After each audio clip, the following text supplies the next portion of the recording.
রাস্তার মাঝখানে ডাকাতি হচ্ছে ওপেনলি সবার সামনে। ডাকাত যদি 2 জন ডাকাতি করে, এলাকার 20 জন লোক জীবন দেওয়ার জন্য মাঠে নামতে প্রস্তুত হয়ে যাবে। এখানে ডাকাতি হচ্ছে, আপনি তাকায় থেকে দেখছেন, আর একজন দূর থেকে তাকায় থেকে দেখছে। এতে করে ডাকাতরা সাহস পেয়ে যায়। প্রত্যেকটা মুসলমানের মাঝে, বাংলার প্রত্যেকটা জনগণের মাঝে এই ভালোবাসা, এই আন্তরিকতা থাকতে হবে। যদি আমরা সকলেই মিলে হাতে হাত রাখি, ডাকাতকে প্রতিবাদ করি, আমার বিশ্বাস বাংলার মাটিতে 95% ডাকাতি কমে যাবে। ঠিক কিনা বলেন? বাংলাদেশ কিন্তু এখন চুরি, ডাকাতি, ছিনতাই আর ধর্ষণ দিয়ে ভরে গিয়েছে। যারা ধর্ষণ করছে, ধর্ষকদের বিচার হবে ইসলামিক শরিয়া অনুযায়ী। ইসলামিক শরীয়তে যে নিয়ম আছে, এই নিয়ম দিয়ে বিচার করতে হবে। যেই ধর্ষণ করবে তাকে মাটির নিচে গেড়ে দিয়ে পাথর মেরে তাকে হত্যা করতে হবে। যুবক ভাইরা, ঠিক কিনা বলো? আমি বিশ্বাস করি বাংলার মাটিতে যদি ইসলামের রাজ কায়েম হয়ে যায়, আগামীর দেশটা হবে শান্তির দেশ। আগামীর বাংলাদেশ হবে সোনার বাংলাদেশ। ঠিক কিনা বলে? আপনারা সবাই আল্লামা দেলোয়ার হোসেন সাইদি হুজুরের নাম শুনেছেন?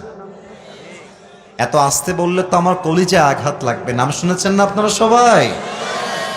আমি দোয়া করে দেই, আল্লাহ আমাদের সকলের প্রিয় আল্লামাকে, কোরআনের পাখিকে জান্নাতুল ফেরদাউসের উঁচু মাকাম নসিব করে দিক। পড়েন সবাই আমিন। আমি জাস্ট ওনার একটা কথা কোট করব।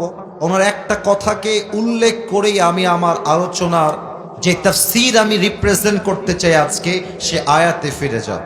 আল্লামা দেলোয়ার হোসেন সাইদি হুজুর বলতেন যে আমরা হক কথা বললেই তোমরা আমাদেরকে 3টা গালি দাও।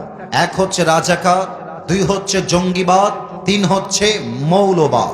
তো তোমরা আমাদেরকে মৌলবাদ বলে গালি দিলে আমরা মোটেও রাগ করি না, কারণ মৌল আসছে মূল থেকে। মূল মানে কোরআন, মূল মানে হাদিস, মূল মানে আল্লাহ তাআলা, মূল মানে হচ্ছে হিজ লাস্ট মেসেঞ্জার মুহাম্মদ সাল্লাল্লাহু আলাইহি ওয়াসাল্লাম। তো যারা আমাদেরকে মৌলবাদী বলে গালি দাও, আমরা মোটেও রাগ করি না, কারণ আমরা হলাম মূলবাদী, তোমরা সবাই আগাবাদী।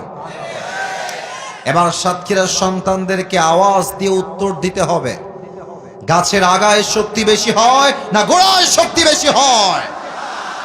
আল্লামা সাইদি হুজুর বলতেন, যারা আমাদেরকে মৌলবাদী বলে গালি দাও, আমরা থাকি গাছের গোড়ায়, তোমরা থাকো গাছের আগায়।